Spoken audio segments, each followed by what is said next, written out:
Hello, it's Gloria on Homestead Thursdays. Thank you to everyone who's tuning in today.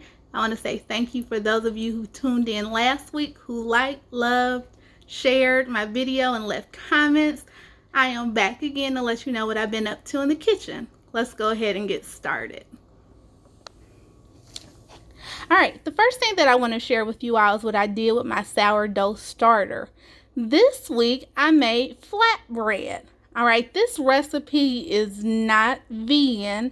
It actually called for milk, but I just used plant-based milk and it was just fine. I have not tasted this because I am doing a raw regimen right now.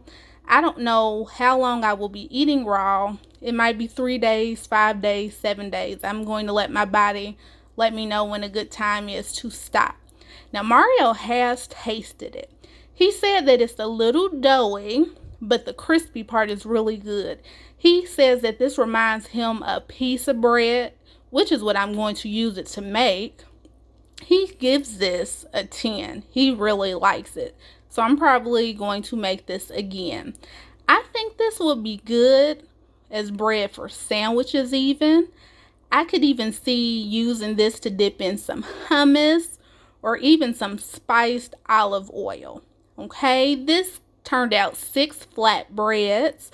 Most of them, I just cooked it like the recipe said to cook it. And then I had 2 that I put a little garlic and onion powder on it as I cooked it. And it called to be cooked in a piping hot cast iron skillet. Alright, so I will drop that recipe if you would like to make that. Let me move on to the next thing. Alright. I made this pasta Primavera. This is not my first time making it. I made it last year for our anniversary. However, it wasn't seasoned very well.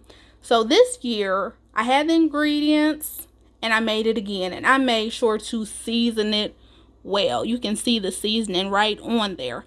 However, it seemed dry. It looks dry. And I want to love this dish so much because it's packed with veggies. It's really not that hard to make. The only thing is it's a lot of chop work because you have to chop up all the vegetables. Otherwise, I love it because it doesn't have any mock meat or anything. So I got to thinking, what can I do to try to make this pasta Primavera a little better? So I made a cream sauce, which you can see in the back. Alright, it's still thick. It was in the fridge. And the way that I made this was I had some leftover Daya mozzarella shreds. I used some coconut milk, yogurt, a little bit of plant-based milk. I put some nutritional yeast in there, a little salt and pepper, as well as some onion and garlic pepper. And Mario tasted it. I was doing my raw dig, so I couldn't taste it. Mario said that without the cream sauce, the pasta Primavera was a 7.5. He says with the pasta and the cream sauce, it's about an 8.5 or even a 9. So that helped it out a lot. And I will be packing this for Mario's lunch. And I hope that there's still some left after I stop eating raw this week so that I can taste it. Now, this was an easy dish. The only thing that I think I would do differently would be maybe to cut the onions down a little bit. It called for slices. And there were several veggies that were called to be cut in matchsticks. So next time I will make the onion slices a little shorter. And since this is my second time doing this pasta Primavera, I might even try to do a different one and see if I just like another recipe better. Alright, so that's pasta Primavera and the cream sauce. Let me move on. Alright, I also did roasted veggies again. This time, I added in potatoes, and you can see the little corn right there.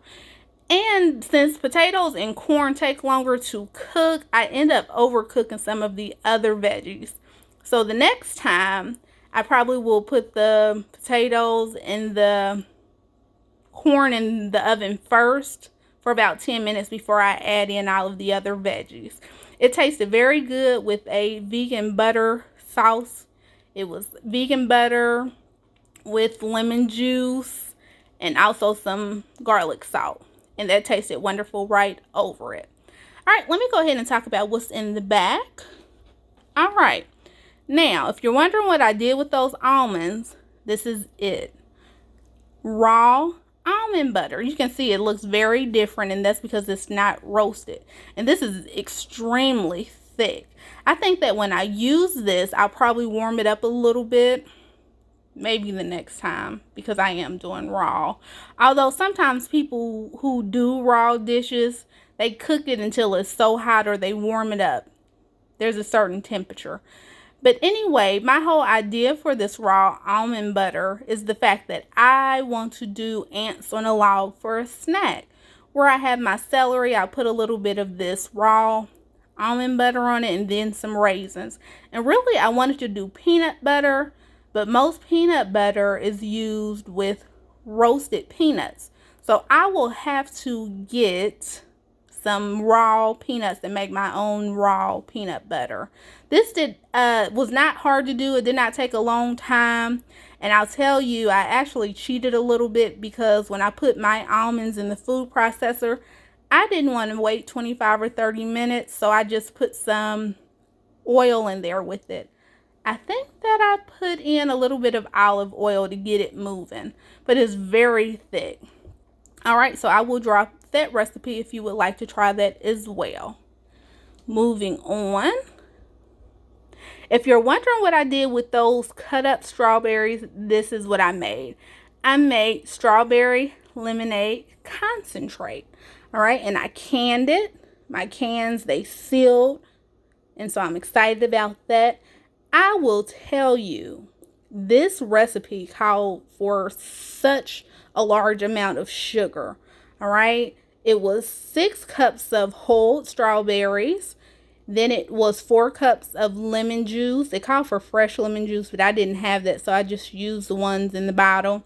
And then it called for 6 cups of sugar.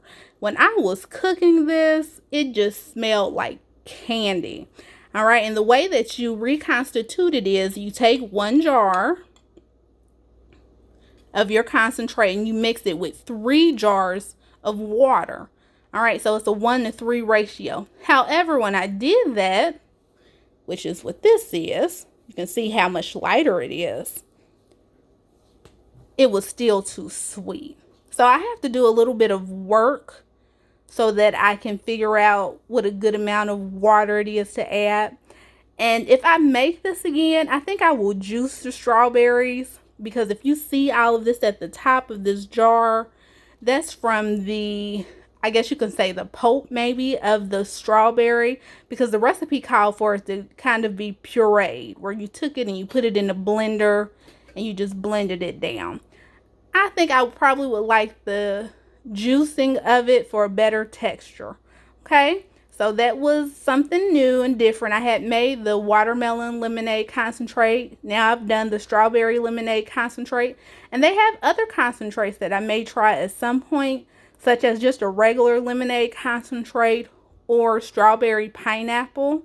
All right, so if I choose to make some, it'll pop up on Homestead Thursdays.